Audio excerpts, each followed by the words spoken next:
Welcome to the Heart-Led Business Show, where compassion meets commerce and leaders lead with love. Join your host, Tom Jacobs, as he delves into the insightful conversations with visionary business leaders who defy the status quo, putting humanity first and profit second. From heartfelt strategies to inspiring stories, this podcast is your compass in the world of conscious capitalism. So buckle up and let your heart guide your business journey. Welcome, Heart-Led Heroes. Today, we're thrilled to introduce a true champion of change, Ken Rusk. A best-selling author and entrepreneur, Ken has navigated the seas of success with heart, humor, and a hefty dose of grit.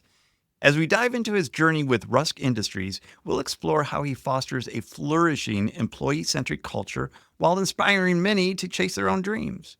So let's strap in for a spirited conversation on the Heart-Led Business Show. Ken, welcome to the show. Thanks. I appreciate it. Thanks for having me. Yeah, no worries. I'm really excited to have this conversation because I think there's a lot of heart that needs to be had with employees. And I know you're the guy to tell us about how we can foster that employee-centric culture, which I know a lot of employees and employers don't necessarily have. So really excited about that. But of course, the first question I always like to ask is, what's your definition of a heart-led business? I would say that the definition of a heart-led business is one where you have an atmosphere where people can gain the things that they want for their life with and through your company. And they have the knowledge and they have the awareness that you as a manager, employer, boss, owner, whatever you want to call it, you're backing them up on what it is that they see for themselves. And because of that, there is this need to become great corporate citizens. And that leads into things like corporate giving, which is more than just money. It's time, talent, and treasure. And so I think that when there's an overall support system for whether it's management here supporting its employees or the employees learning the culture of supporting the community, I think that is just a really nice round circle that kind of feeds off itself. And so that would be my definition of a heart-led business. I love that. That's a great definition. And I think it's one of the first ones that really puts that employee at the center of it. And I always appreciated when managers and bosses of mine in the past would sit me down and go, Tom, what are your goals for life? Not even about the business, but talking about life. And now I do that with my own employees as well. And I found that it's been very successful in creating a better culture. Where did you get that idea from in keeping a employee-centric focus? I just remember back when I was 23 and I was just starting this company with 6 people. And you want to be everywhere for everything, but a true entrepreneur can't do that. A true entrepreneur is someone that I learned that you have to give up some of the things that make a company run in order to take advantage of the brain power and the vision and the awareness and the intelligence of all the people that are around you, and in order to foster that entrepreneurial kind of spirit. So for me, I knew that if I was going to grow this company the way I wanted to, I would have to create other people to help me do that. And in order for that to happen, I wanted them to think like owners.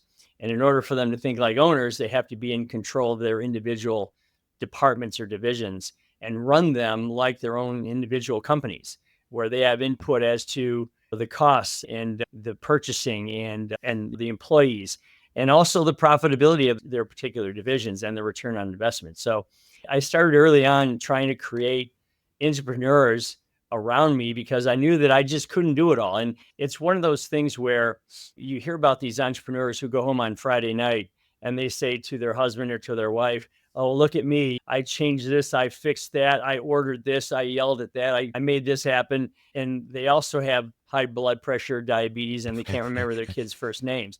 But that was never the hero thing for me. I never wanted to be like, okay, if you looked in the parking lot and saw my employees standing shoulder to shoulder with me, you'd go, oh, there's Ken. He's the boss. I never really wanted that. I wanted it to be more of a campus style thing than a top down thing. And so, we've been doing it ever since and just been working out just great. That's great. That's great. Did it come out of frustration or a certain event that happened that you're like, something has to change, or was it just innate within you? When you first start a company, you're working, I don't care how many entrepreneurs or whatever you have. When you first start, you're working sun up to sundown for a long period of time. And Yeah. you have to make the choice of when that's going to stop. Mm, But for me, very early on, I started a landscape company, and my father was a Marine. He didn't encourage necessarily going to college. He said, you can if you want, but there's also other ways to make money. So you make the call. Half the yeah. people in the country are doing something with their hands to this very day. And Yeah. so for me, it was something that I remember that first landscape job where I had myself and two other guys, and I was paying them $5 an hour, and they were happy to make that.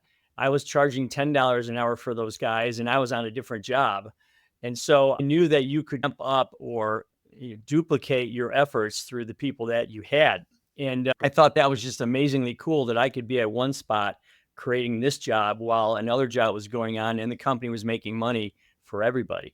So Yeah. to me, it was like, how do I duplicate that over and over? Because if two people could do that, what would happen if you had 200? And Yeah. so that's where the growth pattern came from. It was constantly replicating the effort, replicating yourself, plugging in entrepreneurs when possible and when necessary, and just watching the thing grow. And I can tell you, anyone who thinks they're growing a company by themselves they're just misleading themselves. They really Yeah. are. From your comfort, your peace, and your freedom perspective, yeah, I wanted to build a big company, but not at the detriment to myself or my family. Right. So yeah, it was a conscious thing to move along that pathway, and so far so good. Yeah. Yeah. Yeah. I think back to my own entrepreneurial journey, and that was one of the hardest lessons that I had to learn was to let go. And especially in service-based businesses, the entrepreneur who starts it often thinks I'm the only one that can do this because it's my baby, it's my process, Yeah. it's this and this. And I was a personal trainer. I owned a fitness center. And so for the longest time, for the first 5 years of owning that business, I was still on the floor training people and not really running the business. And finally, my coach was like, you need to get off the floor. You need to run your business. You don't need to be doing that anymore. So nervous. And the moment that I got off the floor, one, the business has increased. Clients started getting better results. I was like, wow, I must have been a really bad trainer or something. You're thinking about payroll, you're thinking about rent, you're doing all this and not really focusing on the client. And at that moment, I was like, I need to do more of this and not do less of the actual work of the entrepreneur of the business and do more of nurturing the people to allow them to flourish and carry on the business. I think that's a really important point, and there is a little bit of ego involved in this, and that's where people lose their mind when I talk about that because they're like, I have to do this, and I have no, you really don't. Okay, Yeah. if you're going to be any good to your company, you're going to be in a helicopter at 15,000 feet, looking down on your company, Yeah. virtually tearing the roof off of it, and looking into all the little offices and saying, okay, what needs help where, and also looking ahead 1, 2, 3, 5 miles, which is really 1, 2, 3, 5 months or years, and seeing where the challenges are going to get you from or where the Yeah. opportunities lie. And you can't do that if you're boots on the ground. You have to be up in the air looking down on what's going on.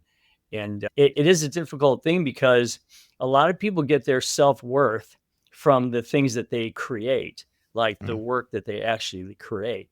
And that's where you really got to step aside and say, wait a minute, what are we really trying to do here? I have stood in front of my company and it's in front of all 200 and some of the employees. And I've said this 100 times. I literally can't get what I want for myself or for my company until all of you get what you want for yourself first. And it's such a true statement because Love that. companies are linear creatures. You have this input of people and product and raw material and creation and idea, and then a product is born. And then that Hmm. product gets a price on it. And then that product gets a price, and then it gets put in the hand of a salesperson. And that person goes out and sells that thing, and then it's delivered, installed, and hopefully paid for. And guess what? At the end of that line, you hope there's something left called profit. As the business guy, and you know this, we're always at the end of that line, regardless of where we'd like to be. We're at the Yeah. end of the line. So why wouldn't you want everyone before you to win and win big? And that's again where the idea of the entrepreneur is born. Yeah. I really wish more businesses would embody that whole philosophy, because I think it would, one, reduce a lot of stress for the owner themselves, which is stress that we put on ourselves, Sure. unfortunately. But it would make the business so much better as well. Because if you're, I have great ideas, but you know what? Your employees have great ideas too.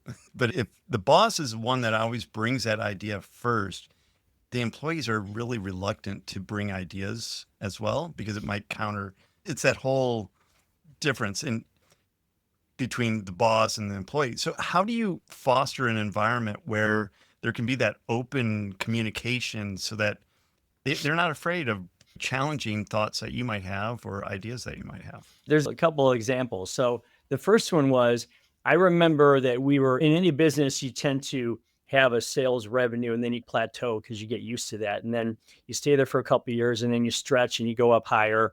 And then you stay there for a couple of years and then you stretch and you go up higher. And that's kind of how things sometimes go, especially if you're doing it with some reason and not just the hockey stick where it gets out of control.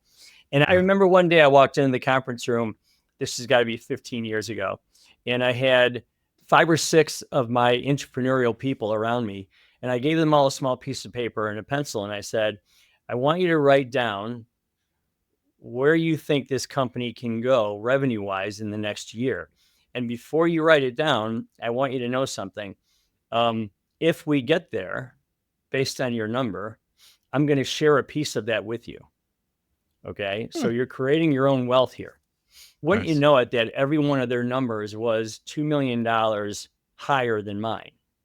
So I implore people to be careful that you're not your own self-limiter. Okay. Mm, Be careful that you aren't the one who's putting the ceiling on your business, because there are people around you. And again, they told me, they said, wait a minute, Ken, let me get this straight. So if we get this extra revenue coming in, you're going to take a chunk of that and give it to us. Yeah. Well, you got to remember that it was money I didn't have yet. So it was free for me to do that. It isn't like it yeah. cost me anything. It was not money I had to reach into my pocket and pull out of what we were already doing. And they embraced it. They're like, okay, Ken, get the heck out of our way and let us go do this. I think that's the first thing, empowering them to feel like they're drivers of the business. But also, you have to focus a heck of a lot on, okay, now that you've done this, now you've created this revenue, why? What are you doing it for? What's your life going to look like? How is your life going to improve? What does your picture for the life that you have designed in your own mind, what does that look like? Because I need to get that out on paper. I need to get that out in public. And I need to get you and me and everyone else to high five each other and say, let's go after that thing.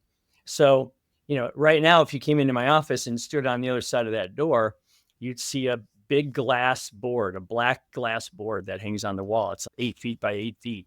And on Wow. that board, there's 30 or 40 little timed pathways, or what people would call goals, that are on that board that are being pursued live as we speak.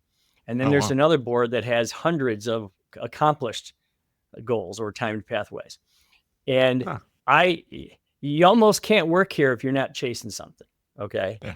And in a very specific, a very concise, clear, and colorful way, with a completely mapped out pathway. That's why I call them timed pathways and not goals, because Huh. goals tend to stay in your mind as hopes, wishes, and dreams. When you turn it Right. into a timed pathway, it becomes something completely different.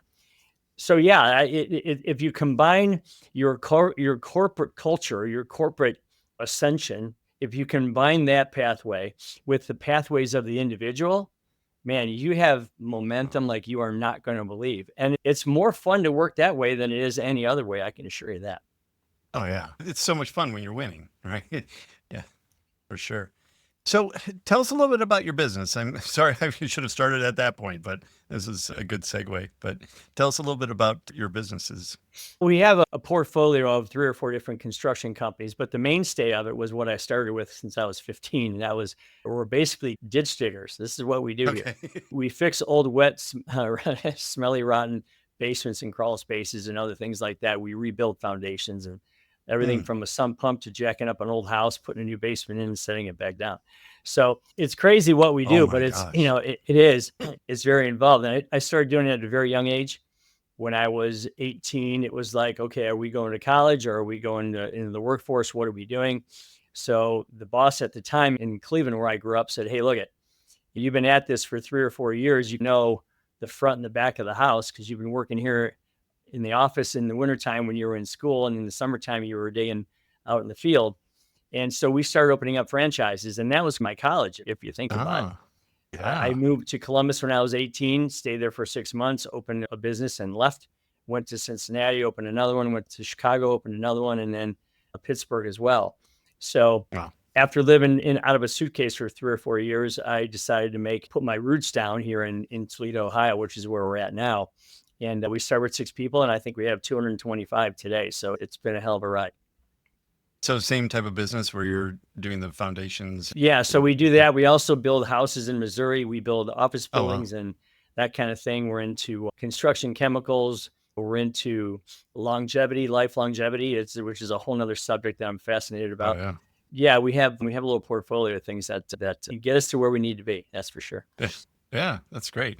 And I can imagine if you don't have those entrepreneurs and that employee-centric philosophy, that would be just a nightmare to try to manage by one person. I don't know that I would ever want to do it. I don't know that.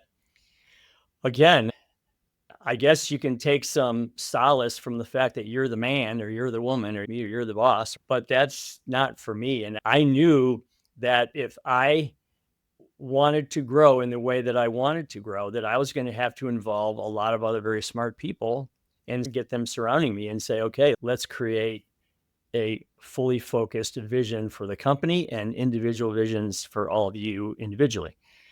Yeah. And then tie those together and have them go down the track at the same time. And so we've never looked back. And so it's so much fun to walk down the hallway, look at that board, and then find that person and say, wow, I see you're a month away from going to Spain to visit your cousin. That's really cool. Or, hey, I see you embarked on a new truck. What's going on there? In my old truck's this, and I want to get a new F-150. Cool. When's that going to happen? I see it's going to happen at the end of next year. Yep. That's what I do every day. That's like my job now. It's just to monitor the wins of everybody around me. And again, if you're going to spend your life doing anything, there has to be a reason why you're doing it. You can't just wake up and say, man, I hope I get lucky someday and have some money and then I can live my life. No, Right. that's called reacting to life. I base my whole career here on proacting to life. Okay. This Yeah. isn't an if business. It's only a when. And I need you to know what your life's going to look like because between the two of us, we're going to get that done for you. Yeah. So on those vision boards, it's both personal as well as business goals that you have that people are not the goal board, but the time. What did you call it again? We call them timed pathways. Yeah. Timed pathways. Yeah. The goals for the company are known by everybody through just the computer reports that we have and that kind of thing. We make a decision early in the year what we're going to go after, and then we break it down in 1,000 different ways. So that is already out there. And I have these television screens all over the building that have different progressions for what the business is doing. So that's known by just, osmosis. The individual goals to me are the ones that are important because again, I need you to be anticipating something. For example, I'm sure that everyone that's watching this show right now has planned a vacation. Okay. So if you take yourself through that for a second, let's say it's December and you're planning to go to Florida for spring break. To keep it simple. Well, you're thinking about, let's see, your sandals, your bathing suit, the hotel, you're thinking about the flight, you're thinking about the beach, you're thinking about the music. You're starting to get specific now. You're thinking about the palm trees waving and the sound of the ocean crashing. You're thinking about the restaurants you're going to go to, the music you're going to listen to, the margarita that's in your hand. You start to smell the Coppertone number 8 suntan lotion that we all grew up on. All those things start to enter your mind as you anticipate this vacation. And yet every one of us as human beings is almost programmed to know how to do that. Why aren't we programmed to know how to do the rest of our lives? Our first car, our first house, our first bank account, our first dog or cat, what color, what would you name it? Our hobbies, our sports, our spirituality. Everything. Why aren't we programmed to design those things as good as we design a vacation? It's silly. And yet, if you can do a vacation, you can do these other things. So why not do them? Some of them might be 4 years down the road, not 4 months, but so what? You're turning an if goal into a when goal, and you're going to be sure to hit it that way. So I like to make sure that these vision boards that these people do are broken down into a million pieces, almost like a puzzle. And you go after these things one piece at a time, because, I guess what I'm saying is, if I dumped 1,000-piece puzzle on your desk right now, there's only one way you would complete that puzzle. And that's if you had the box, the cover. And if you look at that box, you can see what you're supposed to be doing, right? And you're moving towards the completion of that box. I heard the other day that if you build 1,000-piece puzzle, you look at the box cover 100,000 times. So if that's true, and this is a puzzle that you're going to break apart and shove into a box when you're done, why wouldn't you look at this life board that you're building 100,000 times and have that come to you through manifestation? It's just doesn't make sense that you wouldn't do that, because you're using that part of the brain that that most people never even use. Yeah. And that is wild, and you bring up a really good point, that we are not trained to do that for other aspects of our life and do that visioning. And I don't know how I got it early on in my life. It must have been a mentor or something like that. But I've been doing 3, 5, and 10-year goals for 20 years or so. And it's always amazing when you do those, especially the 3 and the 5-year goals. It's like a stretch. It's, it'd be nice. It'd be nice. It'd be nice. Sure. Yeah. But when I've looked back at those goals, I am amazed that, one, they've been achieved, but not in the way that I had envisioned it happening, which is always such an interesting way, that you have that destination in mind, but it's GPS in your car. There's an accident, so it reroutes you. And that's what kind of life. And if you're open to that, then you can be rerouted, but you ultimately do get to the destination at some point. Well, yeah. So I'm going to drop a name right now. So you've heard of Tony Robbins, right? Yep. And he did the blurb for the cover of my book, Blue Collar Cash. And his son, Jarek, I was actually on a podcast with him. And we talked about this at some length. And he said, it's not just law of attraction. There's an actual science to this. So we talked about the neurotransmitters and how the more you see something, the more the little transmissions go back and forth rapidly. And the more you look at something like the puzzle box, the more those things start to become whole. And the more you look at these goals or these timed pathways, the more your body comes into a mode where it thinks it already owns that thing. So then what it does is it seeks to find it, and it makes you hyper aware of all the opportunities that you need to be to make that happen. What you just described was that whole pathway, because your brain told your body, we're going to get this thing regardless of how we get there. And so you can shift, you can move, you can avoid the accident, you can change a pathway, but the destination remains the same. And that's the beautiful part, because your body knows how to work its way around obstacles in order to obtain the same destination.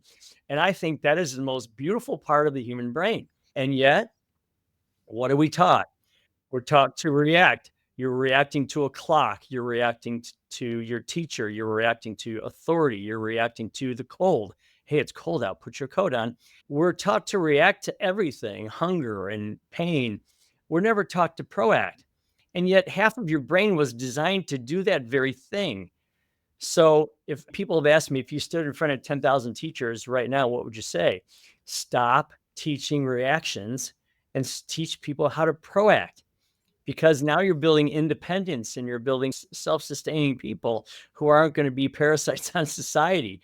You could eliminate Social Security altogether if you just did this. Much more resilient as well, because that seems to be a huge problem now. Those are the characteristics of an entrepreneur: persistence, resilience, vision, initiative, faith, courage, generosity, all those kinds of things. But we all have those things inside of us if we have a reason for them to come out. And that's the point I try to make in the book. Yeah, that's amazing. It's called the reticular activation system. Is that right? RAS? Exactly right. Yeah, I've been to a few Tony Robbins events. It's like you're thinking about a car, And then all of a sudden, that's all you see outside. It's not like Toyota made a bunch more Camrys over the weekend. It's just that you're so focused on that, then those opportunities are That is happening. 100% right. And again, if your brain is powerful enough to pull out that vision from random places around your neighborhood and or the highway or even places you've never been before, Yeah. why aren't you harnessing that power to make your life better? My gosh, it's free. You don't even have to train for it. I mean, you've Right. already got the software downloaded in there. Such a good message and such a heart-led message as well. I know this wasn't completely all on the heart-led piece, but I think these are definitely topics that people need to have, especially business owners, especially heart-led business owners, so that they can free themselves up from the day-to-day and start to trust their employees and start to achieve the things in their life that they want to achieve as well. I can tell you Uh, one thing. If you're talking about heart-led, when you coach somebody through getting out of debt, that is stressful and it is frustrating and it is embarrassing and it is all that. And then they start living and they get into their first new whatever thing that they want. Wow, I can start living for me. There's no bigger heart to heart than when you and that person have partnered up with and through your company to get them from this person of frustration and stress and fear and anxiety to joy and wonder and spontaneity and being confident. That's heart right there. I've been doing this for a lot of years. And when you see the transformation of human beings like that, it is so Yes. unbelievable. And then they become soldiers in the giving back to the community piece, which we do a lot of around here, which just builds this whole kind of great thing, this whole Yeah. culture thing. And yeah, I think it's a great way to be. Yeah, that's awesome. Ken, how can people learn more about you and the great work that you're doing? You can go to kenrusk.com. You see what we're up to over there. The book is Yep. there. The course is there. The speaking opportunities that I do are there. The next book is coming out. It's coming out in hopefully in the early summer next year Nice. about Okay. now that you are this culture wanting person, how do you find a business that supports you? So it's a book written not to the end user this time, but it's written to the boss, owner, the manager on how to create that environment. You can find all that at kenrusk.com, or you can also see me on the socials at Ken Rusk Official, Twitter and Facebook and Instagram and all those things. Okay. Awesome. We'll link all that up into the show notes for sure. And Ken, thank you so much for spending your time with us, sharing your wisdom and your experience with us. This is really a good eye-opening discussion. So I really appreciate your time. Yes, thank you for having me. It's been fun. Absolutely. And thank you, listeners, for tuning into the show today. I really do appreciate it. And make sure you are checking out everything that Ken is doing, and we'll put all that down in the show notes. We'll put those links so it's really convenient for you. Just click there and go right to his website and check all that out. And also, if you could do me a favor and share the show with a friend or family member that might be an entrepreneur or an entrepreneur that could use some of the advice today as well. That would really help me spread the word about heart-led businesses all around the world. And until next time, lead with your heart. You've been listening to the Heart-Led Business Show, hosted by Tom Jacobs. Join us next time for another inspiring journey into the heart of business.